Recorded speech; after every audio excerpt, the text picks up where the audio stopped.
Hello, pod smashers of the internet, and welcome to another episode of 80-bit pod smash, Where Gaming Goes to Grab a Beer. We are your hosts. Penguin and Termite. I am Penguin. I am Termite, and we are a weekly video game podcast smashing together ideas that you care about with video games. That's right, and tonight we're talking about maps, or as we like to call it, video game cartography, map design, and map planning, and map execution, talking all about how it interacts with the player and why it's a really important part of any video game, really. Ridiculously important.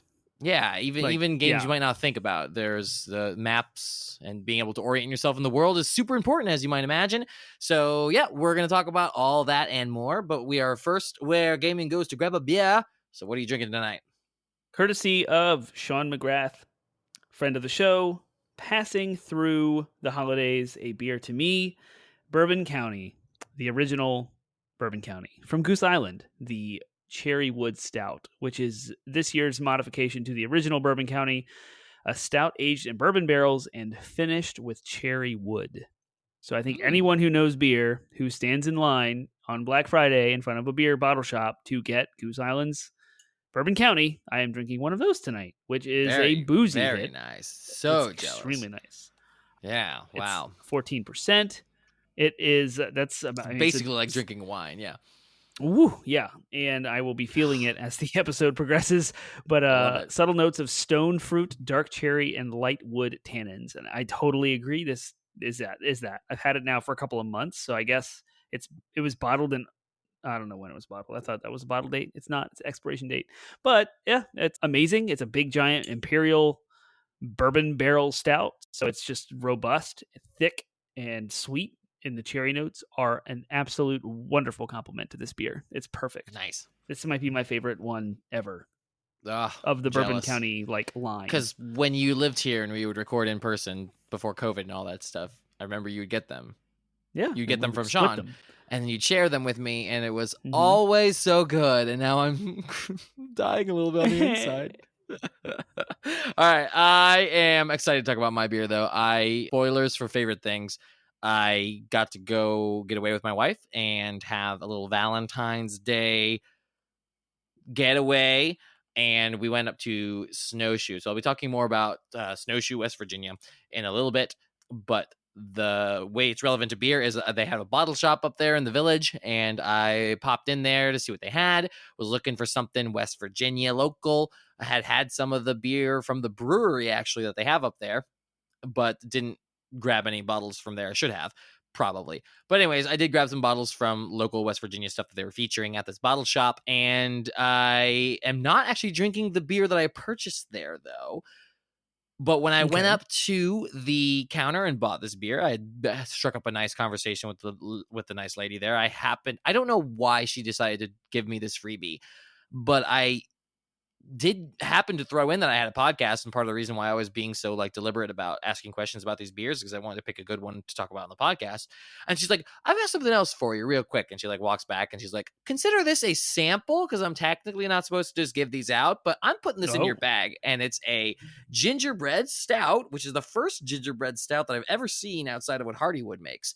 And it's made by a brewery called Big Timber Brewing Company, and they are out of West Virginia, actually pretty local to close to Snowshoe, my understanding was. So I'm big shout out to Big Timber, and big shout out to I think it's called Hops and Vines Bottles and Spirits or something like that at Snowshoe, West Virginia. I do not remember I don't think I ever asked her name, so I apologize if you ever listen to this, madam. But I don't even think I gave her a card or anything. I was really just looking to get beer and go because we were looking to get dinner, and I was super sore from all the skiing. But anyways, it's good. It's a gingerbread stout. It's a little bit more flavorful than Hardywood's, but unfortunately I'm not quite sure it plays into its advantage.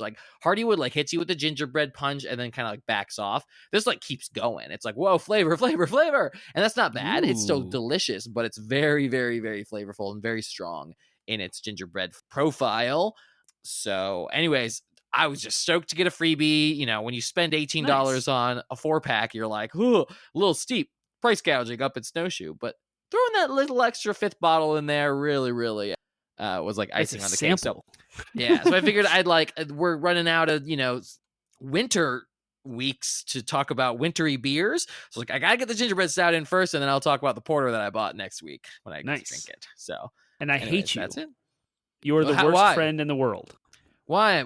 I'm looking at a map. Why, Mr. Goose Island? No, it has nothing to do with the beer. I hate you as a person. No, I'm looking at a map of driving directions between here and Snowshoe. And you were on 64 10 minutes from my house, from my front door, and you didn't tell me or even attempt to come say hi and wave for a 10-minute detour, use the bathroom, pit stop on your way to or from Snowshoe. You're dead to me. Come on. Come on. I'm sorry that on Valentine's Day with my wife, I was really interested in getting up to our secluded mountain condo. You could have came on the way home. Oh, I'm sorry that on our way home from the secluded mountain condo, we were desperate to see our children and exhausted from our trip.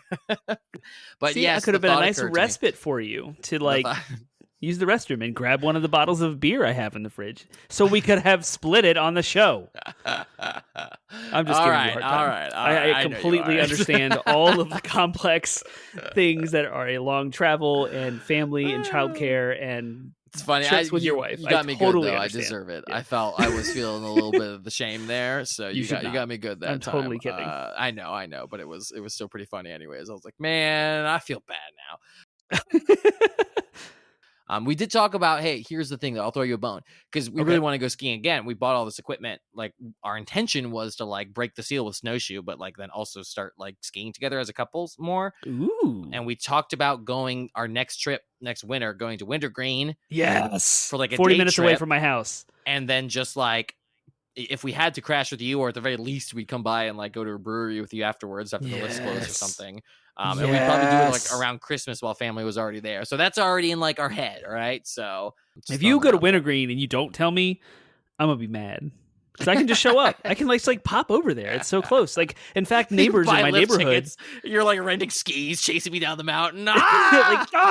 Come see me. Tackling you on the hill. Goose Island. Like holding it. Yeah. All right. Do you want to just jump into favorite things then? Because I feel like I want to talk about Snowshoe some more. Sure. I have lots of things to share about it. It's fun. So your friends skipping over you might not be your favorite thing, but doing this podcast is our favorite thing. Doing this podcast is our favorite thing. You have to edit that one. Or I'll leave it, and it'll sound great. Remember that one time where we just happened to get it perfectly? Yeah. Good times. All right. Favorite things is a segment of our show where we like to share with you something that we are excited about this week that we got to experience, discover, or realize for the first time. And it could be something that wasn't necessarily like amazing or awe-inspiring, but it could just be something that was intriguing or contemplative. It could be a lot of things, but the intention is that you're inspired to go out and find your next favorite thing based on the things that we are sharing with you. I just talked a little bit about Snowshoe, so I feel like I want you to get a chance to squeeze in whatever you're going to say before I ramble on about my adventures on the mountain. Which is funny, because I'm leaning on the shallow side of favorite things this time. Nice. And I want to talk about our Valentine's Day, where I, like, on a whim, through a Facebook ad of all things, ordered a cake, a red velvet cheesecake layered sponge cake from Milk Bar, which was originally the Momofuku Milk Bar, which is a chain of dessert and bakery restaurants founded by chef Christina Tosi. And Tosi owns the chain with the Manhattan-based Momofuku restaurant group. Momofuku's famous for, what's his face? David Chang, I believe, is his restaurant. Yep, David Chang in 2004, and a noodle bar, so it's like Asian cuisine. And anyway, all of that. Milk Bar, it meant something. And I was like, oh, this is awesome. I've heard of Momofuku. I've always wanted to go there. And this is their dessert wing, kind of, under the same umbrella. It was the best cake I think I've ever had in my life. The children and my wife all enjoyed it. It was a complete surprise to them. So, like, I unpacked it and put it in a little cake display glass thing. I mean, obviously I didn't bake it, but like there it was. It's weird to think that you can order a cake online and they will ship it to you and it's still a cake when you get it. They package it correctly. It works and it's amazing. So it was kind of a family celebration of Valentine's Day of a sweet dessert that was because it takes a lot to like plan and execute a good cake and like get the ingredients and then spend the time to bake it and have to watch the kids and the chaos of our house. And it was just nice to like, boom, here's a cake and it's amazing. Nice. So Yeah. yep, absolutely When you said incredible. that 10 out you of found 10. it through Facebook. Yeah, it was presented to me on a whatever the algorithm fed me. That's great. Your like, algorithm must be very different from mine because I cannot talk about what the algorithm's been feeding me all month. Oh, on a family-friendly podcast. I Okay. have seen some things. okay. You buy lingerie for your wife one time. That's it. That's all it takes. And it's not a MeUndies sponsorship. MeUndies among many others. MeUndies being some of the tamer yeah. advertisements. So tell me about Snowshoe. Oh, it's awesome, man. Snowshoe, West Virginia, for those who are uninitiated, is probably, as far as like within driving distance of my house, is probably the best ski resort in like the Mid-Atlantic region. If you go up to like the Poconos or Vermont and New England, like you're gonna get some pretty like nationally recognized ski resorts. But like as far as like, again, reasonable driving distance, Snowshoe is the creme de la creme of ski resorts, and it's awesome. I went a long time ago with Boy Scouts. Me and my dad would ski as partners, but I loved it. It was an awesome resort, and it made all the other resorts in the area, Wintergreen and Massanutten, just look like they had all had like 3 slopes as opposed to Snowshoe's like 18 slopes. Yeah. So it all felt like a little bit like, why would I settle for less than Snowshoe? But it's expensive, and it's, like 4 hours away. My wife and I have been talking about going skiing together because she used to go skiing a lot. I didn't realize how much until this weekend. I told her that I had only been skiing like 3 times in my life. This was like the 3rd time I'd ever been skiing in my life. And it had been like 10 to 15 years since the 2nd time. And she was like, you're doing so good for someone who's only skied 3 times. I was like, how many times have you skied? She's like, yeah, like 20, 30. I was like, what? Did she like live at Wintergreen? Like, I don't know. Well, I know her dad and her went, like, her dad took her and her sister skiing a lot when they were younger, but I didn't realize that much, right? Like in high school. That would have been all in high school because I don't think she had been skiing since she had been in college. Anyway, so that's just to say, like, my wife is like really good at skiing, and I didn't realize how good until this weekend. Nice. So anyway, so we finally got to go, right? Because like when you're first married, you're like poor and don't have any money, so you can't go on a ski trip. Right. And then when you do have money, you have kids and can't just leave to go on a ski trip. So we finally made it happen, and it was awesome. But again, like my inexperience and just having not done it in like 15 years, I like made some really stupid mistakes and had some pretty funny adventures. So the first one was I had these new ski poles that I bought here in the Richmond area for like $40. So like, again, like not to the cheapest thing in the world, you'd want to spend money. Like you'd want to spend less money on something stupid like ski poles, right? Right. Well, but then like the very first lift we took, I guess neither of us realized that the bar does not automatically lift up, which is silly because we've both been skiing before and know that you should have to lift the bar up. So we're both looking at each other as we get closer to the lift, expecting the bar to go up. And then we're like, oh, crap, it's not going to go up on its own. So we like quickly lift it. Like I go to lift it, but I'm like panicking. And of course, so I bring my hands down. My ski poles gets caught between the bottom of the lift and the bar, and they bend. I get the bar up in time, but I don't notice that my ski poles are bent. And so we start going down the hill. My wife's like, your poles. And so I try to correct it. And of course, it like snaps when I'm trying to correct it because they're brittle as crap. So I have to like go buy, like hike across the village to go buy new ski poles. I tell my wife, just go have fun, go down on your own once, and then meet me back up. We're gonna get we were planning to get waffles anyways, and so I had to buy brand new ski poles like after the very first lift we took back up. So like the very first, so that was like a $50 sunk cost, which sucked. Then at some point, I stupidly get out my phone and I'm like on the lift. So I'm super paying attention not to drop my phone. I don't drop my phone. So those who are stressed already, don't worry. I didn't drop my phone. What did you drop?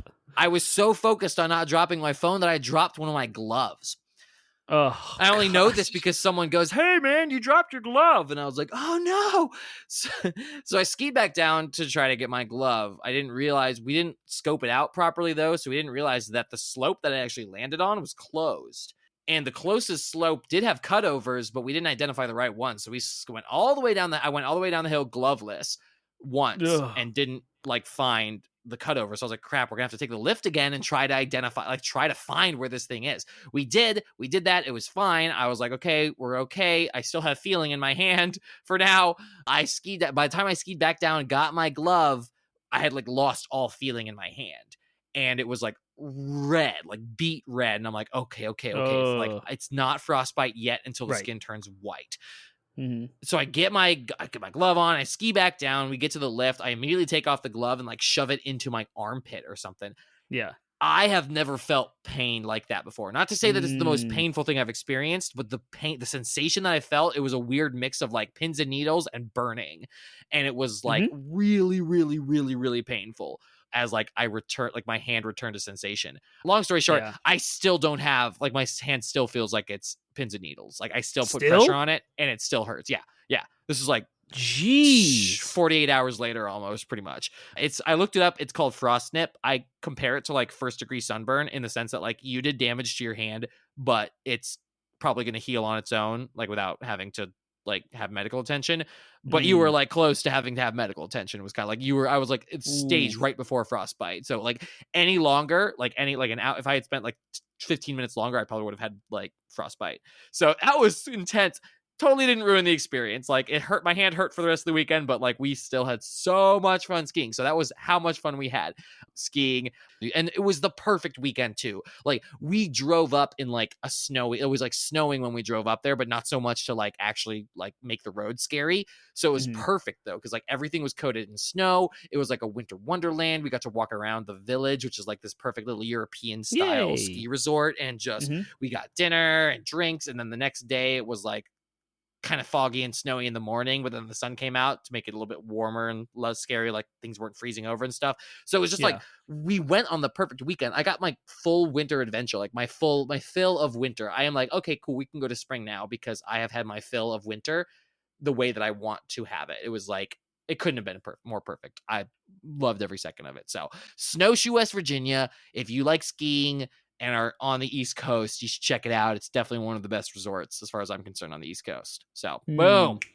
Snowshoe. I am living for snowboarding. I watched the snowboarding Olympics. I watched Shaun White's final run. I watched the triumphant gold medal of Hirano. It was absolutely insane. And I'm like, I've been to a ski resort once in my entire life. It was Massanutten, and it was for snow tubing. I know absolutely zero about skiing and snowboarding. I want to take you skiing now. We should go. I don't know anything about the gear. You're talking about like ski poles and like spending money on gear. I don't have any of that. I don't even have a snowsuit. Like, it snowed here, and I couldn't even go sledding. You can't get that. Yeah, I need everything. So like, if I were to walk into a ski lodge, I would just be like, I need a sales representative over here because I need. Imagine I am naked and I want to go skiing, and I need to buy every single layer, base layers, underwear, socks, like all of it. I want to be decked out. Some ski like pants. If you can get this like regular ski pants, jacket, normal snow stuff that you go sledding in, right? You can get all that for yourself. Then you can rent. You can get like a rental package that has all the other actual like ski related equipment. Cool. Right. Winter sports. Well, that's enough. Yeah, it's enough about skiing, snowboarding. Though now that I know you have never done it before, I definitely want to go with you and Alex and me and Macy. Alex would hate everything because she hates cold and hates snow and has zero desire to do it. So like that's kind of why in 12 years of marriage we've never even attempted to do a ski resort thing. Yeah. So that leads us to our next segment, which is DLC. DLC stands for downloadable content. It's a fun mini sub-discussion that may or may not be related to our main topic about whatever we're talking about, video games, but it is a conversation you wouldn't normally have about said video games. And my DLC for today should be pretty short. I had this conversation recently with Macy, my wife. I told her that I wanted to hang a map in my room. And originally I wanted to hang up my Lord of the Rings Middle-earth map, but in an effort to clean up some of the edges, I accidentally burned it. Like, I was trying to like burn just the edges to give it that burnt map look. And I made a mistake and burned the whole thing. It was hilarious. You are an Eagle Scout. How in the world do you mess that up? You clearly don't know how effective Eagle Scouts are at actually burning things. You're right. In their totality. That's the problem. It's not so much that I burned it safely. There was at no point was anyone unsafe, including myself. Mm-hmm. but I don't have a map to show for it. So, and in replacement of it, I was like, hey, I got this map of Skyrim with my copy of Skyrim back in like 2011 when it came out. And I was like, I'm going to hang it up in the room. And she's like, no. So we thought about it. She's like, why do you care about the Skyrim map? I was like, it's not Skyrim itself, but there's something about, and I'll say people in general, because I'm certainly don't want to exclude women from this, but there is something about like men, and not all men, but there's something masculine that lots of men I know really latch on to about having a map hanging up in the room. Maybe it goes back to our hunter-gatherer days where we were like, yes, I must know the terrain of the world around me. And just like having something about like having a map hanging up in a room is like super, super awesome to me. So with that in mind, if you could have in any room in your house, if you could just have like free range to do whatever you want with it, and you decided that you wanted to put a map from a video game in there and could have access to any technology or any techniques or any style or any painter, anyone to do it in any style or way that you wanted, what video game would you want to map from in your house, and what would you like? How would you display it? In what way would you display it? Picture the like Lord of the Rings map from the book. Yeah. Right? I'm actually Googling an image of that to make sure and verify that's what I'm looking Middle at. Earth. Yep. A map of Middle Earth. So that's style. It's the okay, yeah. Just the style. Like, so the font fantasy, type and like looks like it was drawn by a hobbit. Yeah. Or an elf. That. So that's the look and feel of this map. But it would actually be the map of Hyrule from Link to the Past. Dude, you wouldn't want it in the Hylian style?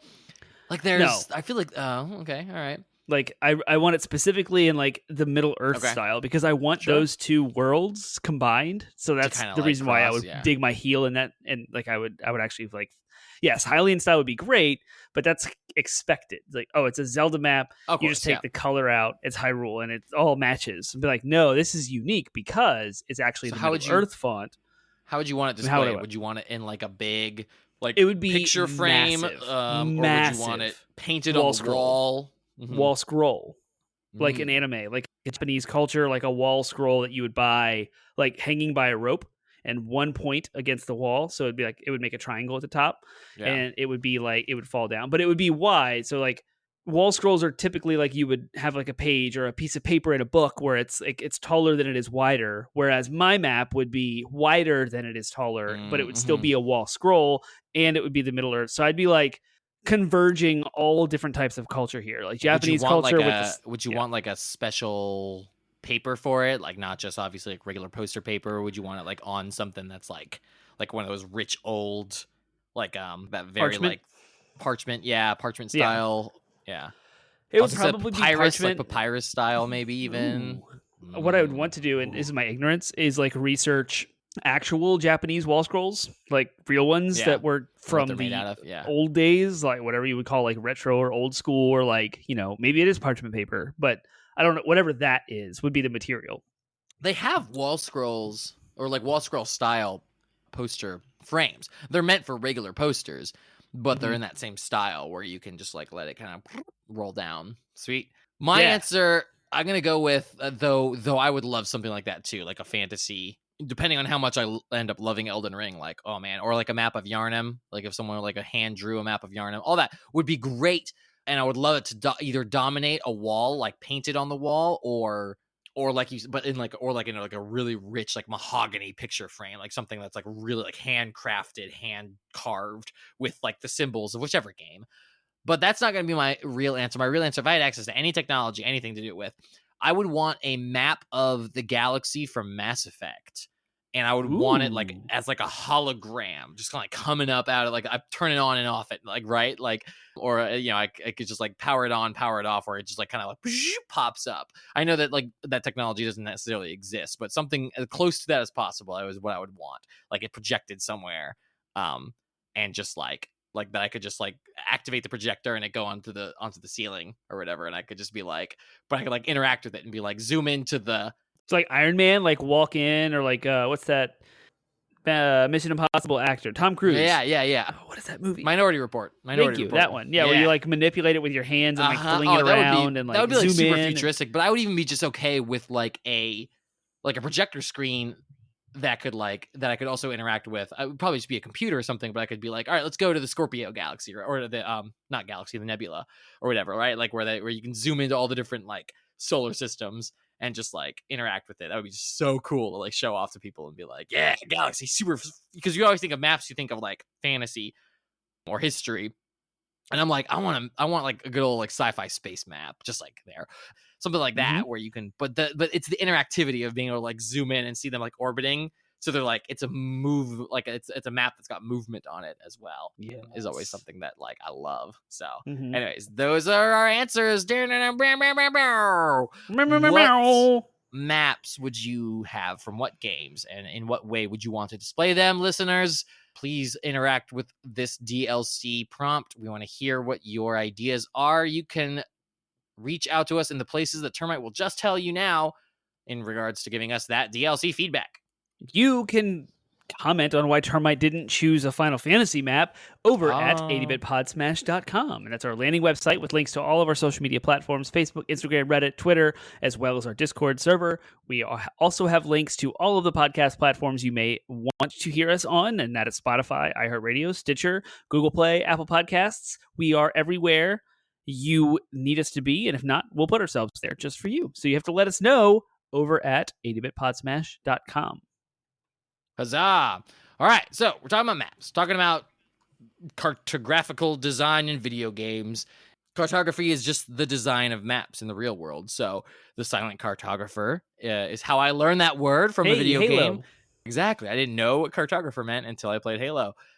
But yeah, it was a map to the control room in the first Halo game. So that's how I learned what the word cartographer meant. It's perfect because, like, you can learn things from games. I have learned so many things from games and still don't. Like, I hear words and I'm like, I remember that from Final Fantasy. That's a real thing. Like ether, for example. Yeah. Like, that's a real thing. Okay. Oh yeah, I didn't know what the word innervate meant until I played World of Warcraft, and I was like, oh, so I see. Yeah, all the time. You get a lot of constant cool, video game learn. Yeah, for sure. All right. So anyways, talking about maps, and we've talked about level design before, but we've brought up maps before, but we've never talked about the map design itself. It is essentially a part of the UI, the user interface, right? In almost all cases, it could be a mini map in the form of something that just sort of like constantly sits there on your map. It could be a map overlay. It could be the map could be in your menu. It could have all kinds of navigation options or not. And some games don't have maps at all, and that's a specific design choice as well. But many games, if not all games, have some kind of system by which you orient yourself in its world. And so that is kind of all encompassing the idea of a map.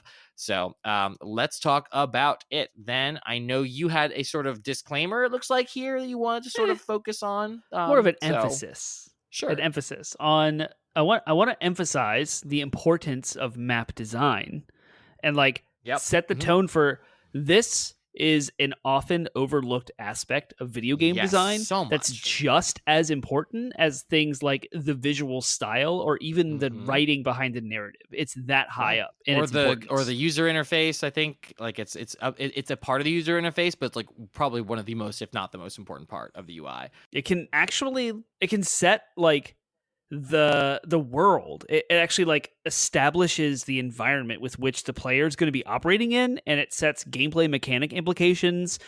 I want to use the analogy here to like think about planning and development of real life cities and communities. Like if someone's going to come in and like develop an area and want to throw in 100 homes in this location, the amount of red tape to get everything from like the roads, the traffic, the underground, can it support it, grading and landscaping and all of the things that go into to plan this community, but also like looking at a map from a top-down perspective of this planned community says volumes. How much parking is there? How wide are the streets? How many turns are there? How many cul-de-sacs are there? What are they trying to communicate just about? And I'm only using that as an analogy because that might be a little bit more approachable to the mainstream audience we have.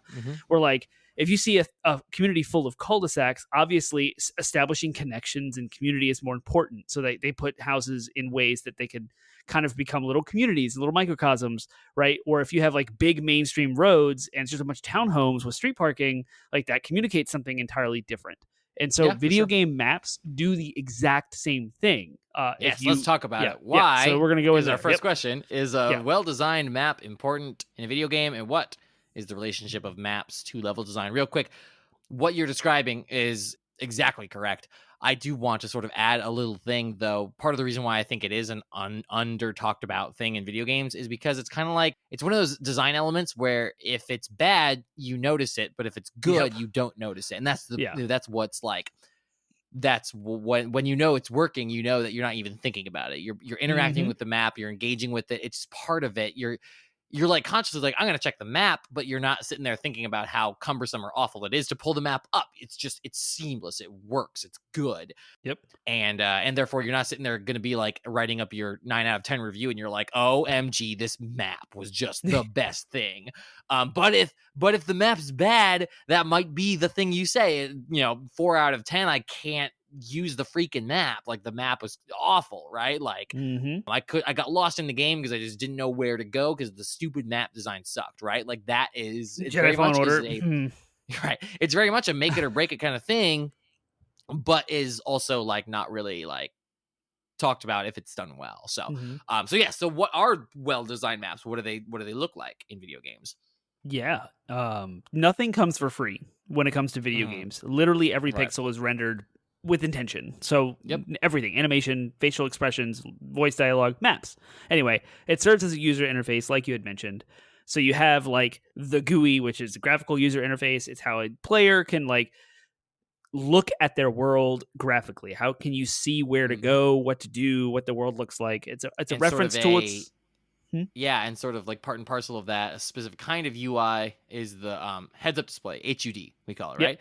And that's sort of like all the information you see while you're playing the game. So it could be your health bar, your magic, your spells, your equipment, and your mini-map might be part of the heads-up display. Where are you in the world? Yep. Right, but again, and as we talked about before, lots of heads-up display is becoming more and more minimalistic as time goes on. So oftentimes those mapping elements are relegated to either special buttons that you pull up when you want to call them, or in some cases, they're buried within your menus. So you have to pull up your menu in order to check your map. But I wanted to also kind of highlight that aspect of user interfaces in general, but also as they relate to maps.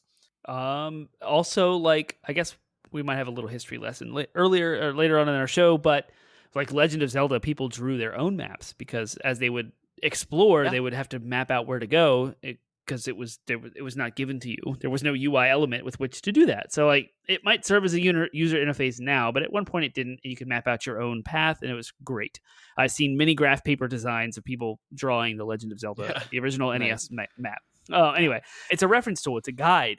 Like the map design translates into the world design. So like mountains are placed in specific spots, streets, buildings, etc. Roads like will guide the player in directions just like as an unspoken direction. So like, sure, I mean, sometimes it'll say, here's this town down the hill, over the mountain, through the forest. So you're like, oh, okay, cool. And it's my guide, the map. But go ahead. Yeah, it can clarify too. Like sometimes the level design itself doesn't inherently tell you can't go this way.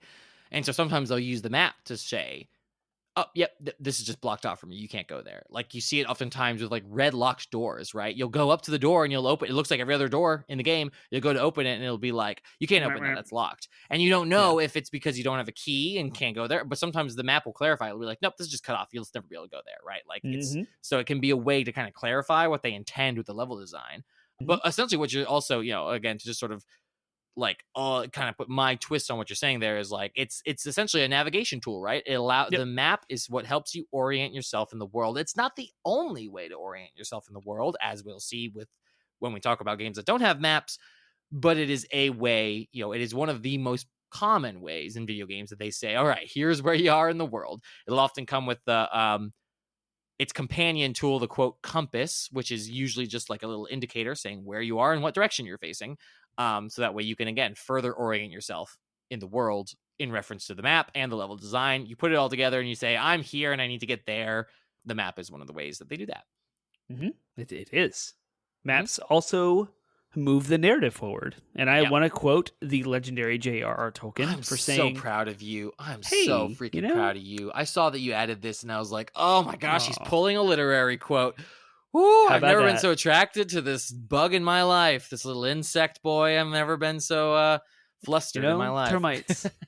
Yeah. I won't go into what we do. But the quote is, I wisely started with a map and made the story fit. And a Yes, video queen. game example of this quote that's just, it popped, it was impulsive, but it's a gut check. A video game example is Death Stranding. And the Mm-hmm. map of Death Stranding is supposed to be taking place across the United States. You start on the East Coast, you work your way to the West Coast, but the end of the game falls through the Rockies. Not only does the terrain become infinitely more difficult to bear because it's cold and it's steep and there's lots of rocks and you can't drive and it's very hard, but also the tension of the story also Yeah. ratchets up as things are happening in the plot, in the narrative. And same with Lord of the Rings, which J.R. Tolkien wrote. Like, as you Yeah. get closer to Mount Doom, Gets real. Well, even the Misty Mountains, things get real around the mountains, right? Like that's where they run into the goblins, and then, or in The Hobbit, they run into the goblins and Gollum for the first time, and then in Lord of the Rings, it's the mountains where they go into Moria Balrog. and like literally run into a demon, and one of them dies, right? Like it's the most intense parts of all of his stories. I think the same is true with Skyrim, right? Like, I mean, they're like, we're gonna make another Elder Scrolls game. Where on the map are we going to place it? Because they already had an existing map of Tamriel, right? And they were like, we got to go. We've talked about Skyrim for a long time. We're going to go up to Skyrim. So like before Skyrim was a household name, it was just another place in Tamriel that people who had been playing Oblivion or Morrowind had known about for forever. And they were just like, okay, cool, we're going there finally. And then they designed the game from there. But literally by placing it first on the map. It's just another example of what you're talking about there. So exactly, it's totally a great way to approach game design. Is like, let's start with mapping out the world, quite literally, and then flesh it out after we have the map. So good stuff. Yeah. And like the sister attribute to that is the environmental storytelling, which we talk a lot about. I mean, I know I have talked about it. I can't say I have talked about it a lot in Naughty Dog's games, like Last of Us specifically, where a lot of the environment around you and like things you can just look at and stuff you can read tells a story in and of itself, but so does the environment and so does the map, therefore. So this is where one of those, like what you were talking about, where level design and map design kind of marry, but environmental storytelling is very much a part of it. And one other aspect of both the narrative plot and the environmental storytelling is like Horizon Zero Dawn. I know Forbidden West is about to come out, but like there's mountain societies that exist in the mountains, and so there's a lot of implications about what that looks like for how the society would operate, and that how the limitations placed on them by living in the mountains can be expressed through its building architecture or through how you interact with folks' dialogue choices or like what they're doing every day. Like village towns next to a lake would have a lot of fishermen and docks and like things happening around nets, and like all that stuff kind of paints a picture about what the society does and culturally what it's doing. And all of that can be centered around a map just by placing a lake and a mountain and putting two towns on either side already sets implications for what you would experience as a player in those towns if done correctly. And so I wisely started with a map and a story to fit. Like that's I love beautiful. It. Yeah. I think that two examples I think of is like I'll pull from my old WoW days and say the World of Warcraft maps would almost always leak before like the expansions came out, and you can get so much from that. People gleaned so much from them. One of the big details is like seeing the maps of Cataclysm when that expansion was about to drop, because the whole thing about that expansion was like Deathwing broke the world, and so all this stuff happened, changing the landscape. And so people would go back to those old zones and get so excited to be like, oh wow, you can see a volcano now has come up here, or the Barrens has been split, or there was one area called the Desolus where like a lot of the ocean had come in, like a crack had opened up in it, so the ocean came in, and then like it started growing up lush and beautiful because it now had water. An area that was once a desert, Desolus, now had water, that area. And sprung up. In OG WoW, it was awful in the original WoW. So, it was gray and awful. So they added color to it and made it like green and stuff. It was like, oh yeah. So you could just tell all of that. You could just look through the maps of those zones and be like, wow, so much has changed, right? And that's one of those examples that's perfectly done. Like the designers of the worlds made sense. Like water flows in, so does vegetation, and so it becomes lush and colorful and green. And there's all this other like. So all they had to do is pick a point on the map and say, okay, that's where it happened, and then boom, boom, yeah, and it has all the implications. Yep. Exactly. And then the other example I think of, again, is, pulling from a game that's not out yet, but there's lots of speculation around, is, people have been looking at the maps that they have so far of Elden Ring, not, of course, having access yet, or embargoes not allowing the full map to be released. But people are looking at the current maps that they got from the closed network test, and they've been analyzing it, picking it apart, and they've realized some things potentially about the storytelling that that they've been able to guess basically due to just looking at the map. And one of the big things is that you can easily tell that there's like this big old crater in the center of the world, like something was lifted up out of it. And so there's talk and there's hints at a flying temple within a lot of the items descriptions too. So there's this idea Lifted like out of it or slammed into it? well, lifted out of it because apparently there's a sky temple that the giants built or something, or that they like Ooh. raised up or something. So there's something to do with something used to be part of the landscape and now has been ripped from it and is now floating potentially in the sky. And that has some implications as to where the story might take us, where the game might take us. So all kinds of, it started with the map though. Like, yes, people started then looking at the item descriptions to find supporting evidence, but they first saw the map and were like, looks like there's a crater here, right? Yeah, exactly. Either lifted up or slammed out. And then they were started to piece it together from there. So totally lots of environmental things there. I think that, two of the things that stand out to me is either you want players to rely on it a lot or not at all. Either you want players to be pulling up the map constantly, or you don't want them checking the map at all, or don't include a map at all to force them to not look at it, obviously, right? Or make their own maps, right? So I think that those are kind of like the two design choices that like you start with. Like, are we going to have a map, and how much do we want players using it? Because that will then influence everything else about its design, right? How useful do you want it to be versus artistic? How easy do we want it to be to pull up? In Hollow Knight, it's just a button press. I can pull up the map at any time with just a button press. I don't have to go into a menu or anything. That kind of thing, right, will influence the design. If they want you looking at the map all the time, they'll make it easy for you to get to, or should make it easy for you to get to.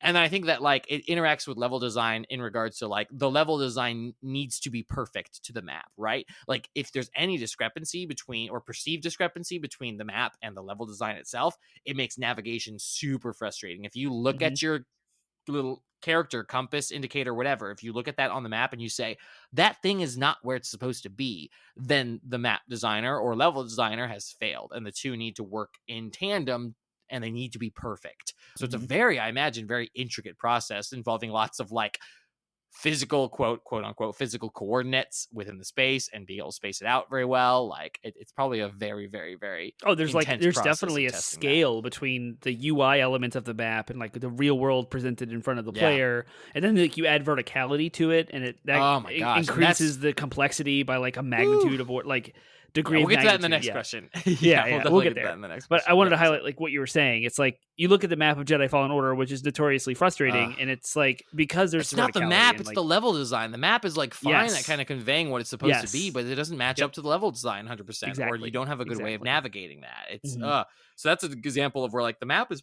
okay because they actually have like all the 3D stuff. You can look and see how these environments have that verticality and what your character's orientation is to that.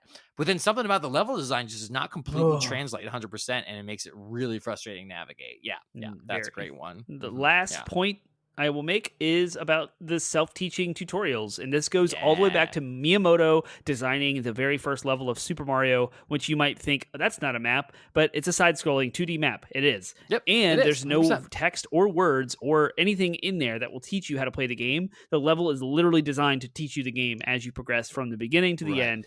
Question mark blocks, enemy placement, and how you jump over gaps, tunnels, the use of tunnels, like everything you would need to know about Mario can be explained through just playing 1-1. And so I use Breath of the Wild's plateau, which is probably like a 10-hour endeavor to like you are confined to a plateau with which you cannot escape from.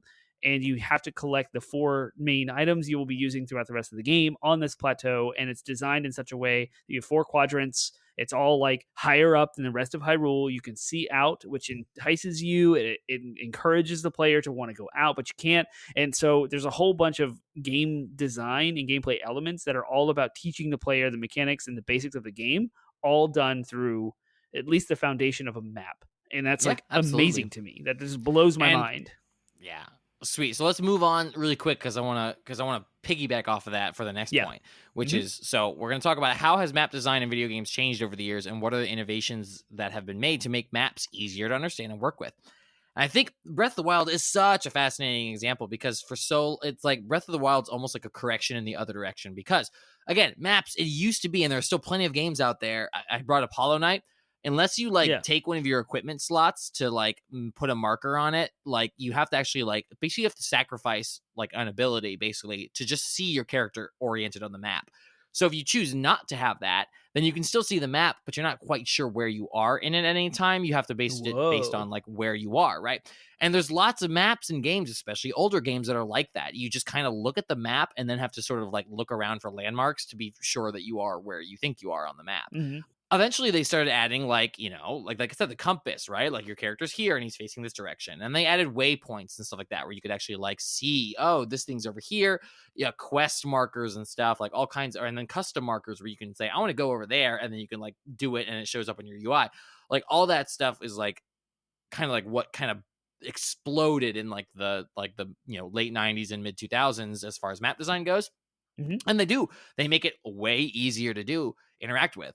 Breath of the Wild then kind of came and bucked that formula and said, okay, we'll give you custom markers because we want you to be able to say, I want to go to there, and then like see it on the map. They gave you the ability to like track where you've been so that and that was like added later, but you could Mhm. say like, okay, I was already over there if you get too confused. But other than that, they don't put like a lot of markers and stuff on there. They don't like show you, okay, you need to go over here right now.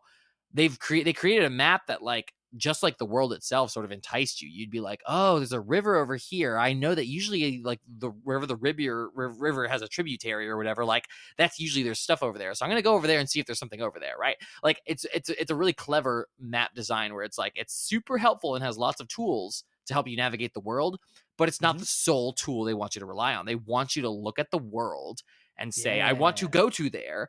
And they do it really well. So it's Mhm. kind of like a sort of counter revolution against the typical map design that we had started to see when you think of like Skyrim and The Witcher. It's like you got like you pull up the map and it's a checklist, right? There's all these markers and you just kind of say, okay, these markers mean this. So I'm going to go over here, mop up this area. Then I'm going to go over here, mop up this area. And it really takes some of the magic out of exploring the world that Breath of the Wild kind of brought back to it. So there's Mhm. definitely like an overcorrection where it's like, okay, we don't want players to ever get lost. So we're going to like make everything so very visible, but sometimes there's value in getting lost in a video game, and Breath of the Mhm. Wild kind of brought that back, I think. It So did, yeah. Breath of the Wild is like very unique in that just you're in the middle, you're on the way to accomplish something, and like while you're traveling to that spot, you see something and you're like, squirrel, I want to go see that. That looks yeah. cool, and it usually is rewarding. And like they've done a really good job of filling out the world to make it feel alive and not empty.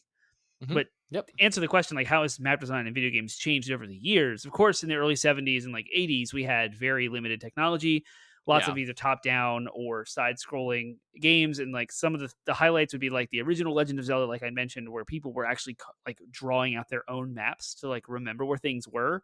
But also like Metroid, where people were also kind of mapping because the nature what we now have a genre of Metroidvania, where you need to backtrack. Like you get an upgrade, you can now go back to older doors, you can access extra areas you couldn't before because you can jump farther, etc.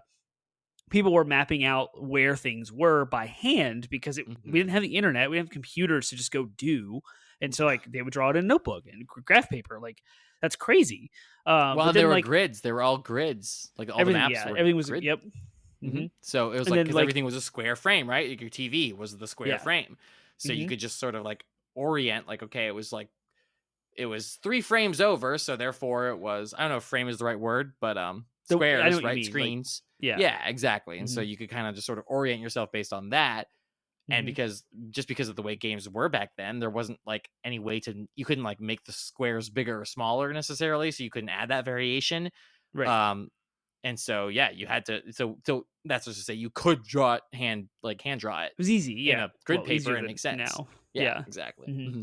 And then like as new genres and new technologies came out, like that kind of drove the evolution of in-game maps. And like the 90s explosion of JRPGs, where I equate to like the late Super Nintendo era, where you did have Link to the Past and some like Final Fantasy 3 in North America, and then going into PlayStation, where you started going into the 3D space of like Legend of Dragoon, etc. Now all of a sudden you are introducing more 3D elements, and like it's more like it just required more of designers and of developers to make the map look right. Like I remember like the open world areas of Final Fantasy VII, which was the first 3D Final Fantasy game ever. And like you look at the space between Midgar and Calm, even there's mountains you can't explore. There's all this stuff, all these implications. There's a mini map, all that stuff. It just like advanced as new genres came out, and now even more modern examples of newer genres. You mentioned Elden Ring, and like the Soulsborne genre or Souls-like genre has come out, and you mentioned a map of Yarnum, and so like navigating those, you talk about environmental storytelling or how you push the narrative forward by the environment. It's these dreaded long treks that usually Oh, involve a Souls bunch likes of don't difficult, have like, maps. That's part of the parcel of the next question. ooh, Elden Ring Yarnum? might be the There's no map of first. Yarnum? No.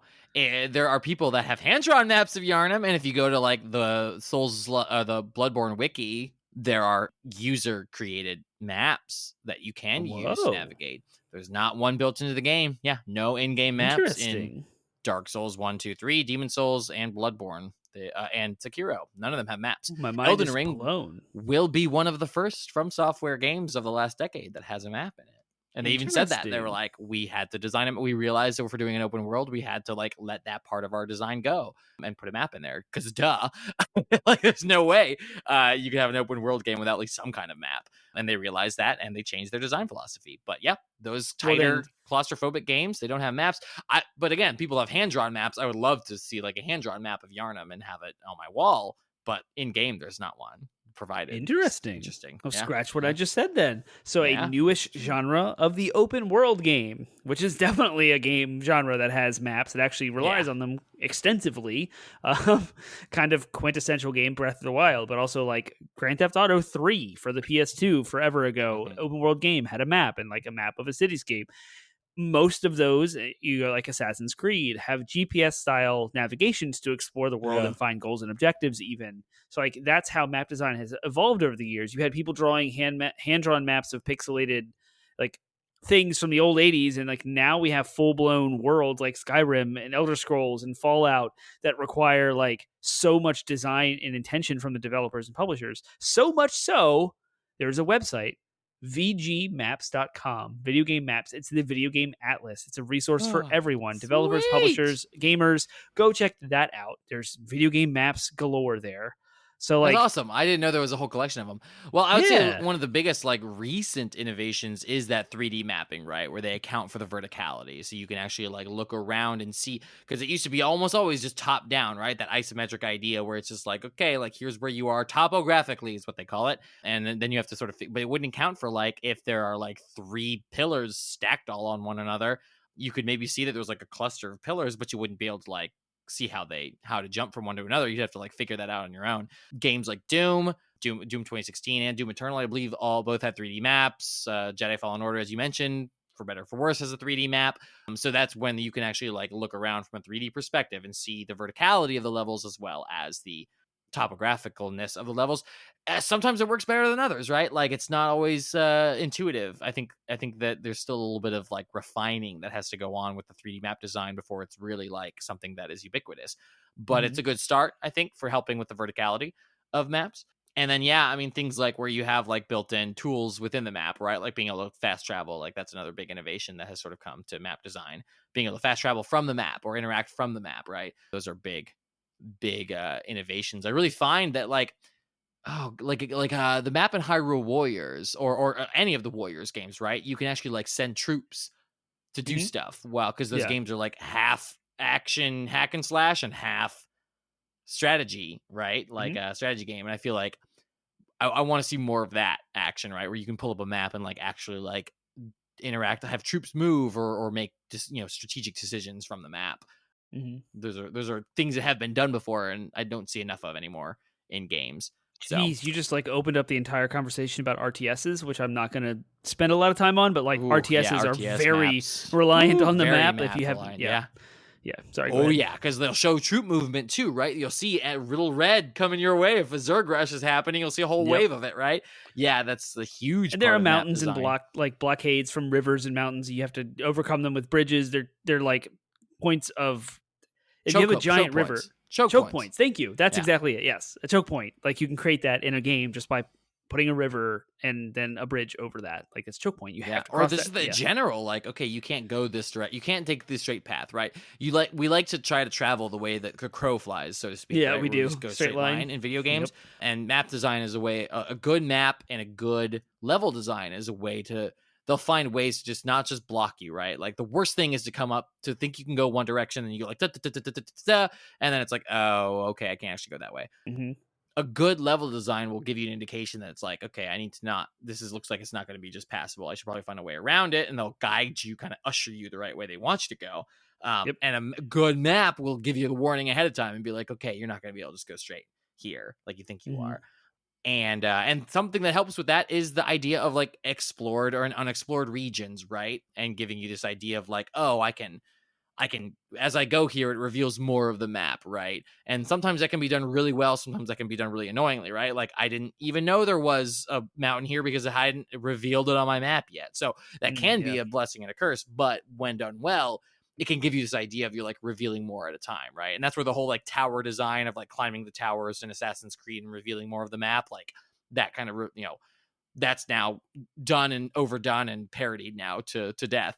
But then part and parcel of the whole idea of explored regions is then like percentage completed, right? Like they'll show you in the UI, like you have collected 30% of the collectibles in this area. So for people who like that kind of thing, it can be very helpful in like navigating and understanding, okay, where do I need to go to get the rest of my stuff without having to look up a guide and then like, go through each entry and be like, did I get this one? Did I get this one? Did I get this one? Just having a percentage there. I mean, that's what Jedi Fallen Order did okay, at least, because I had to go back and get the platinum recently on the PS5 version, realizing that like my save, I had not done the very last thing.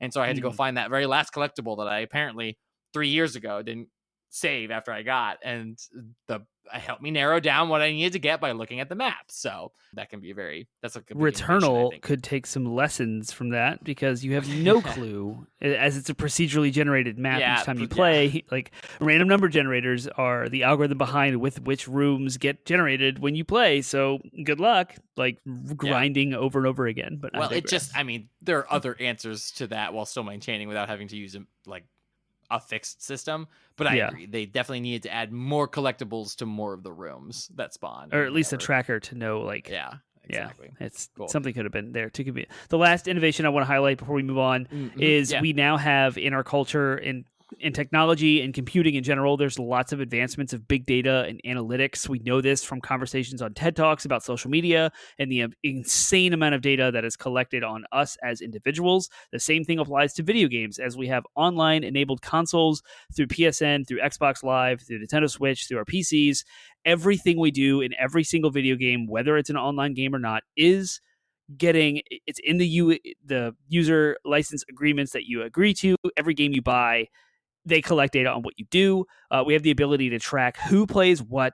That means who demographics. Are you male, female? Are you a non-gender, a non-binary? Are you what age group? We have all that.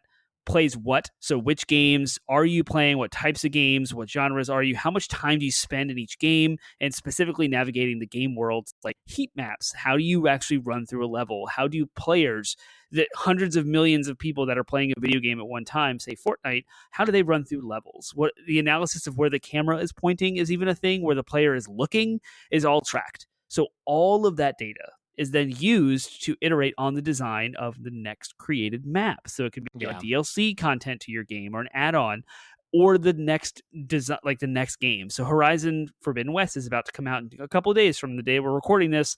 Of course, what did players do in Horizon Zero Dawn, which is a very single-player game?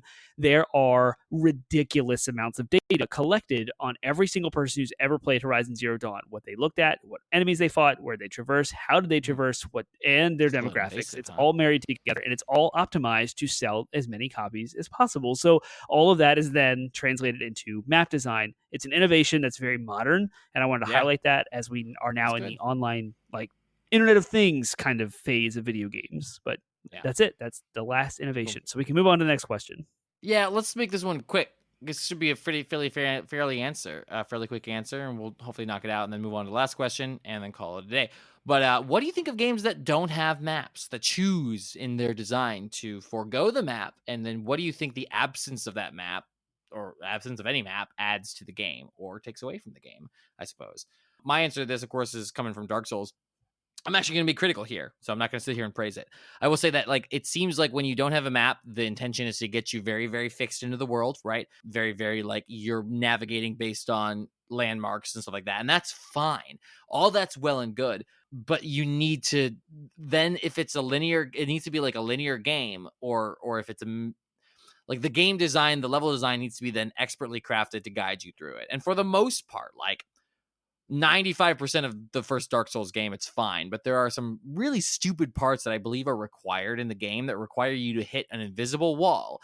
And without a map to give you some indication that there's an invisible wall there, it's like, I can't imagine how I was following a guide. So of course I just did what the guy told me. But when I hit that invisible wall, I was like, there's no way. How did people figure that out the first time, right? Because eventually, like, people figure it out and they leave markers for each other saying, there's an invisible wall here, guys.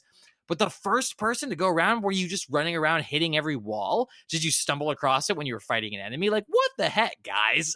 Why we're going to add required content behind an invisible wall with no indicator that there's an invisible wall there? That's where I'm like a kind of blessing and curse. I think that when done well with when the level design is top notch, a map is unnecessary.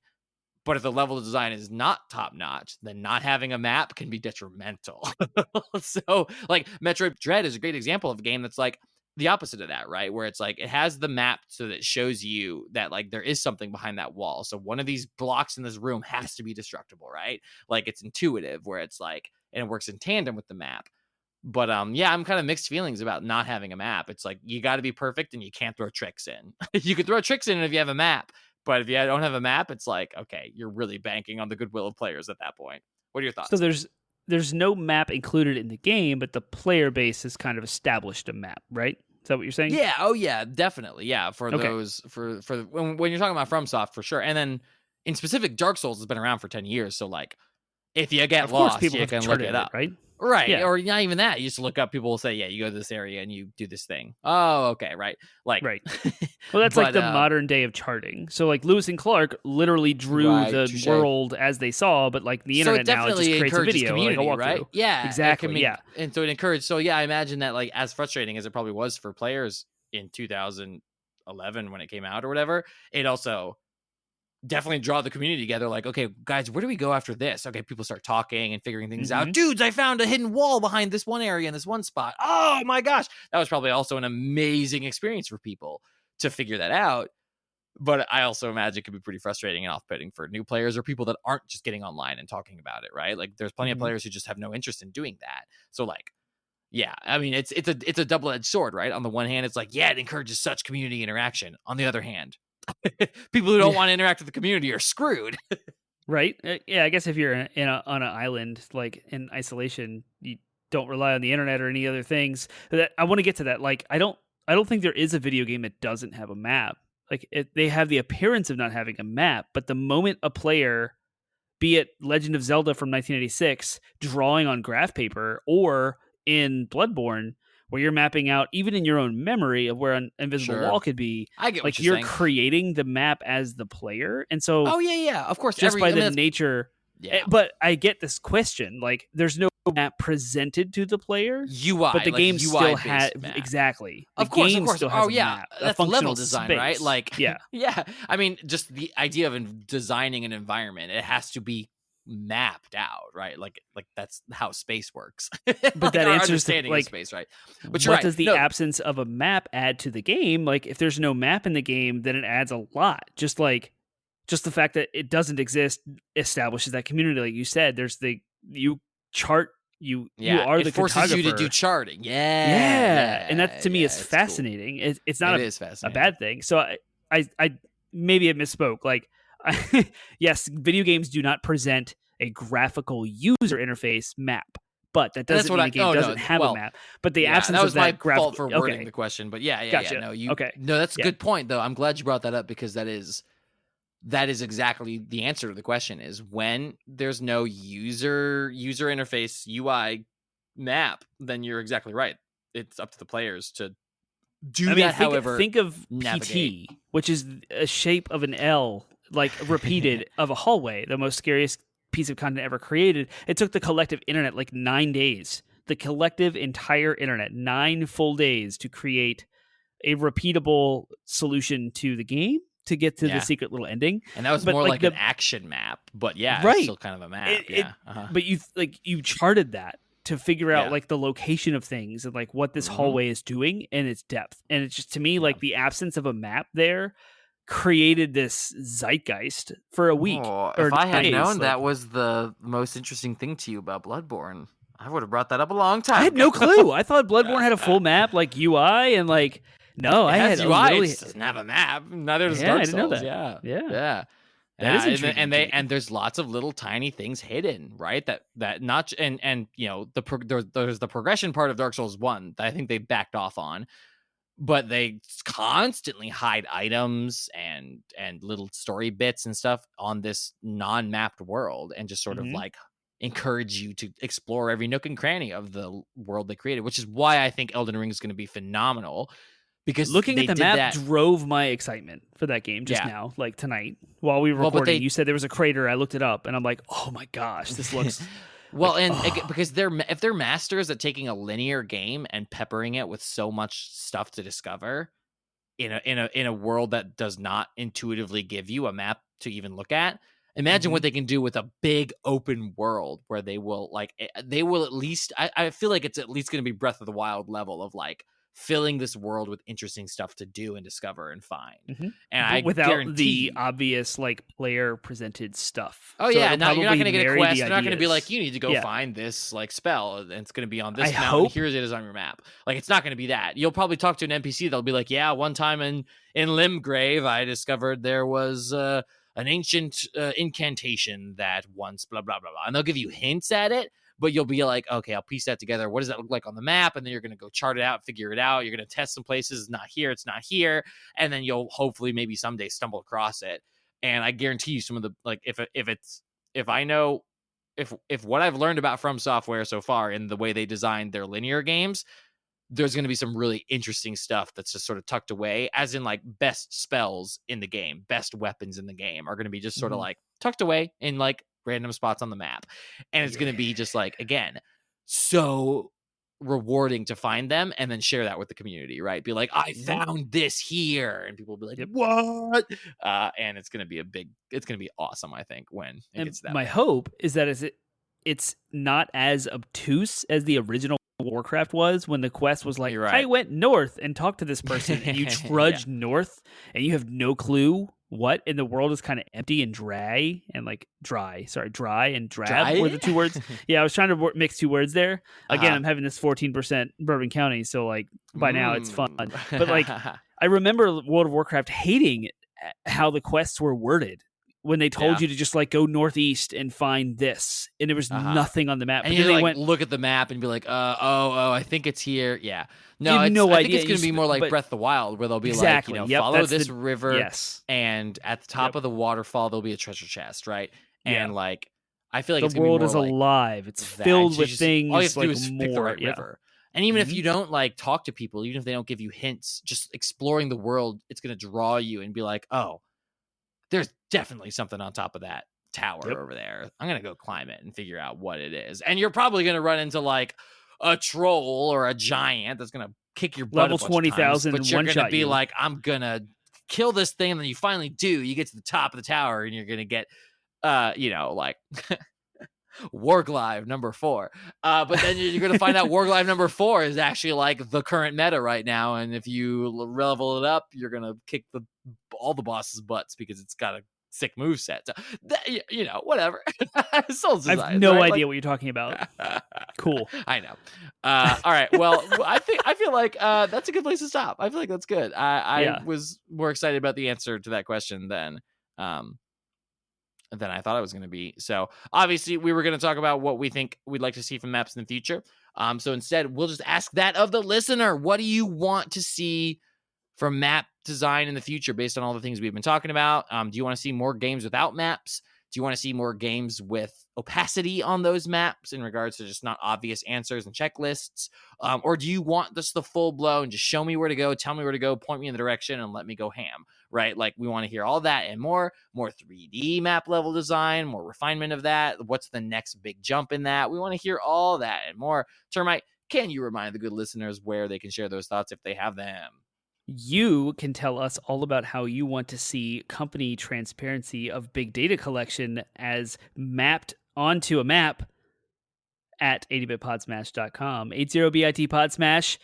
.com is our landing site where you can find links to all of our social media outlets, Facebook, Instagram, Reddit, and Discord. Discord's probably the one you will get the most reaction from if you message us there about this very topic. We will probably answer within minutes, if not hours. Definitely not longer than a day. So you can find us there. Please go click on those links. If you are listening to us by way of like YouTube or somewhere at someone's car, your friend is listening to us and you're sitting in the passenger seat and want to know where our audio feeds are, you can find all of the links to Spotify, Google Play, Apple Podcasts, iHeartRadio, Stitcher, and more at 80bitpodsmash.com. So please give us a like, a share, a follow, leave a review, tell your friends about us. We had a lot of fun putting this content together every single week. We are on episode 232. We still keep going. We're on the 5th year of this podcast, and it has been wonderful. So please share this podcast with your buddies, your friends, your family, and anyone else, and help us bubble up to the top of the algorithms by giving us that review, that 5-star rating, or a like, share, and a follow at 80bitpodsmash.com. Huzzah! I made some executive decisions and picked some stuff without talking to you about it. But that's fine. Trust March 25th is not when the next episode's going to air. But No, March we have 25th, a lot more between now and then. 3 games, big games, Oh are my coming out on the gosh, I same know. day. Tiny Tina's Wonderland, Yep. Kirby, and Forgotten Tokyo Ghostwire Tokyo. Ghostwire Tokyo. Ghostwire Yes. Tokyo. 3 fairly big, highly promoted titles right now are coming Mhm. out on the same day. So I want to talk about that idea. What are times when games have come out on the same day? What does that look like? How are the games cross-promoted or not or competed with one another? And what are the kind of circumstances that lead to games coming out on the same day and having to sort of like compete against one another? It's happening more often, I feel like, than it used to. So we're going to talk about that idea, and we're going to talk about it almost a month before this said incident. So you'll have that to look forward to on March 7th. We have a That's similar where- situation happening February 25th, February 18th, and March 4th with Horizon Forbidden West. We have Elden Ring, and we have Gran Turismo 7, all within 3 or 4 weeks of each other. So it's kind of happening. We're talking about the same day. Yeah, I mean, All right. coming out within the same weeks Yes. has all kinds of implications as well, and we will bring that up. But like, Yeah. 3 big AAA titles coming out on the same day from 3 Crazy. companies. I don't think that's it's ever pretty big. happened. Yeah, that's Maybe. pretty big. So We'll and find maybe out. not. So we'll find out. So, anyways, March 7th. That's what we'll be talking about, and we'll see you then. See you next week.